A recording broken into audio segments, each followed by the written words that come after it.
오래전 어느 수도원의 이야기입니다. 그 수도원에는 골칫거리가 하나 있었는데요. 바로 쥐입니다. 건물이 오래되다 보니 쥐들이 많았고 예배와 기도 시간에 쥐 소리 때문에 방해를 받았습니다.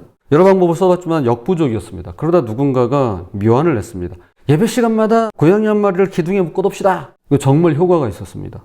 세월이 흘렀습니다. 더 이상 쥐가 활개를 치지 않는데도 수도사들은 예배를 드릴 때면 의례히 고양이부터 챙겨서 기둥에 묶어뒀습니다. 이건 이전 수도원장이 했던 일이니까요. 더 많은 세월이 흘렀습니다. 어느 순간부터 고양이는 예배 필수 의식이 되었습니다. 고양이와 예배에 대한 식순이 생겼고 고양이 관련 연구 논문까지 발표됐습니다. 그런데 이 과정에서 의견이 갈렸습니다. 고양이를 묶는 시간 그리고 그 끈의 길이로 싸움이 나면서 분파가 생겨나게 되었고 교단까지 만들어지게 되었습니다. 말도 안 되는 이야기지만 우리 주변에도 이와 유사한 일들이 일어나고 있습니다. 그리고 앞으로도 일어나겠죠. 좋은 취지로 시작된 전통들이 시간이 흐르면서 본래의 목적이 퇴색되고 오히려 그 전통 자체가 목적이 되어버리는 것입니다. 2000년 전에도 그랬습니다. 바리새인과 서기관들이 예수님께 따졌습니다.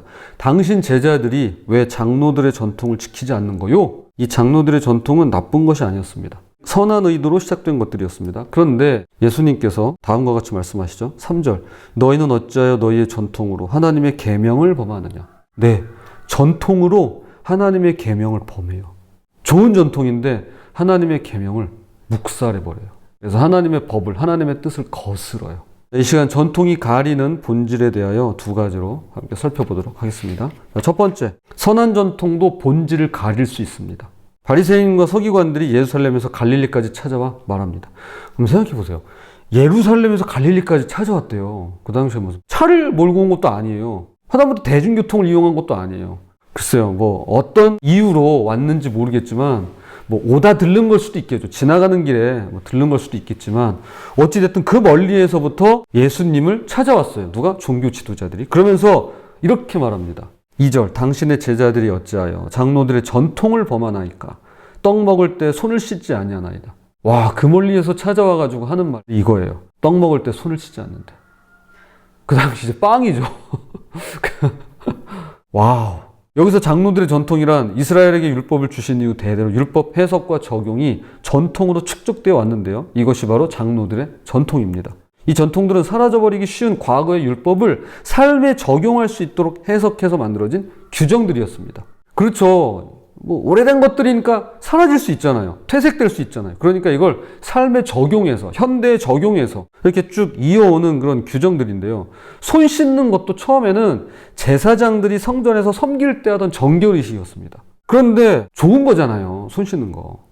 모든 백성이 하나님 앞에서 거룩하게 살기를 바라는 마음으로 확대된 것이었습니다. 얼마나 좋은 의도인가요? 그런데 문제가 생겼습니다. 이런 소소한 규정들이 형식적인 신앙을 낳거나 진실된 실천 없이 그저 껍데기만 남는 수단으로 전락해버리고 말한 것이죠.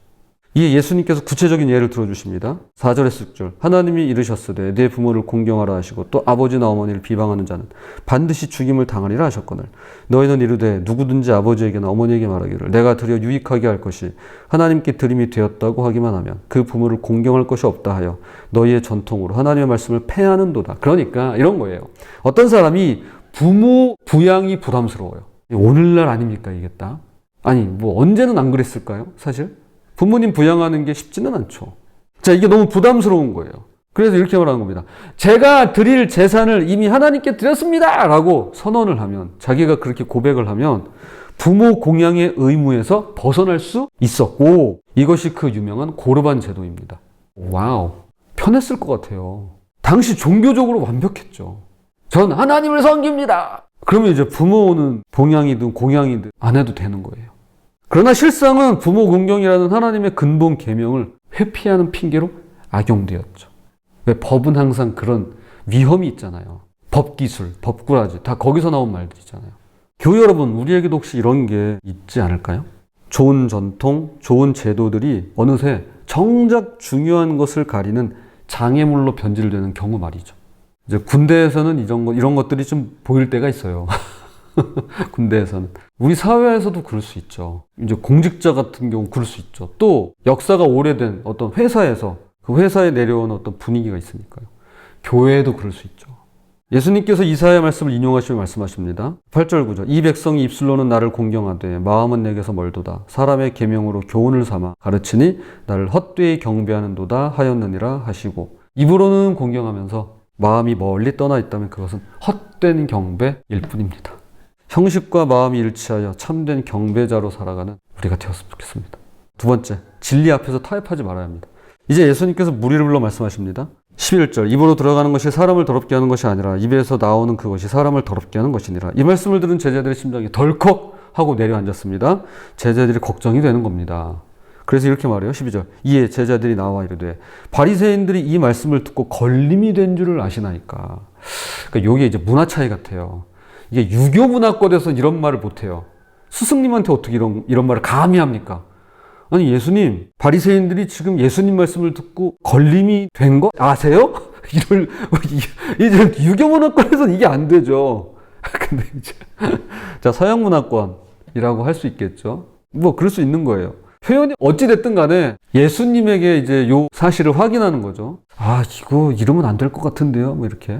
당시 바리새인들은 백성들에게 신뢰받는 율법 해석의 전문가들이었습니다. 그런데 예수님께서 그들에게 맞서서 정면으로 비판하는 것이 사회적으로나 정치적으로나 부담스러웠던 것이었습니다. 그러자 예수님께서 대답하십니다. 13절 예수께서 대답하 이르시되 심은 것마다 내 하늘 아버지께서 심으시지 않는 것은 뽑힐 것이니. 아, 이거 무서운 말이죠. 뿌리 뽑힌 식물처럼 말라버릴 사람들이기 때문에 14절 단호하게 그냥 두라고 하십니다. 그냥 둬라 그러세요. 자, 맹인이라는 표현은 그들의 위선을 겨냥하는 것이죠. 왜 우리도 그럴 때 있어요. 아니 그냥 둬 그럴 때 있어요. 그렇죠? 즉 예수님은 인기에 영합하지 않으셨습니다. 당시 여론이나 정치적 분위기에 타협하지도 않으셨습니다. 닭의 목을 비틀어도 새벽이 온다고 하죠. 진리를 아무리 왜곡하고 폄훼시켜도 진리는 진리니까 말이죠. 그때 베드로가 나서서 묻습니다. 이 비유를 우리에게 설명하여 주옵소서. 19절 20절 마음에서 나오는 것은 악한 생각과 살인과 간음과 음란과 도둑질과 거짓 증언과 비방이니 이런 것들이 사람을 더럽게 하는 것이요 씻지 않은 손으로 먹는 것은 사람을 더럽게 하지 못하느니라. 정말 중요한 것은 외적인 정결보다 마음의 정결이라는 것입니다. 외적인 정결이 중요하지 않다는 게 아니에요. 그게 왜 중요하지 않아요? 우리 그렇게 접근하면 안 돼요. 그런데 외적인 정결 그 이상으로 소중하게 여겨야 될 것이 내적인 정결이라는 것입니다. 내 속에 무엇이 있는가를 점검하면서 날마다 자신을 돌아보고 회개하며 정직한 마음을 품는 우리가 되었으면 좋겠습니다. 말씀의 결론을 맺겠습니다. 지난 2022년 3월 목포의 한 교회에서 주일 저녁 예배 중에 있었던 일입니다. 설교를 위해 강단에 오른 담임 목사님은 사회를 보고 내려가던 부목사를 다시 불러 세웠습니다. 그리고는 올라와 그리고는 방송실을 요청해서 어이 방송실 여기 지금 얼굴 클로즈업 해줘 줌업 해줘 이제 이렇게 된 겁니다. 자, 화면에 비춰달라고 한 뒤에 교인들 앞에서 이렇게 말했습니다. 가운데 가르마가 너무 불량해. 이 이야기 아마 기억나시는 분들 계실 겁니다. 담임 목사님은 다른 부목사까지 한 분을 불러냈잖아요. 또 한 분을 불러냈어요. 그리고 두 사람의 머리 스타일을 카메라로 비추게 하면서 5대5나 6대4 가르마는 적합하지 않아.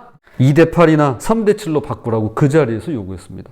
이게 제가 그래서 저도 아침에 이제 빛을 이렇게 살짝 비고 오는데 한번 봤어요. 제가 여기 뒤에 이게 있으니까 가운데 가르마를 탈 수도 있겠더라고요. 저도. 저는 좀 머리가 허전하니까 하지 않겠습니다. 흉한 모습을 보이지 않겠습니다. 자, 처음에는 농담인 줄 알고 이제 교인들이 막 웃었어요. 부목사님들도 이제 웃었죠.